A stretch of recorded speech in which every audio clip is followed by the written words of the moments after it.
going to be a real-life use of the rolling hitch. Got the spinnaker sheet led incorrectly over the lifeline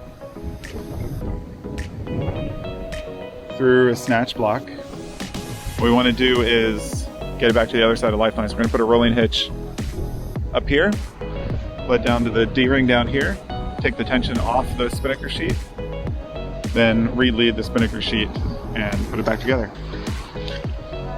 Rolling hitch.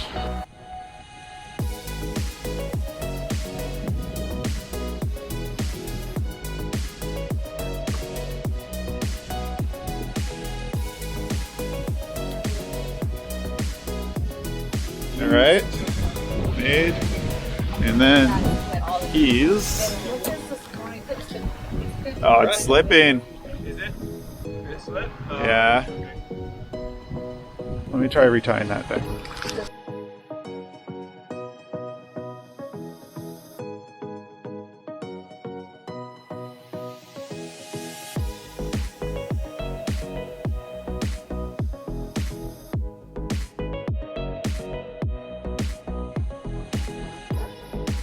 Oh, you're at the end. Real life application. Yep. Yeah, 6 wraps on that. And grind it a little to take the load back off the rolling hitch. That's all you need, just more rope. Yeah. More surface area, more friction.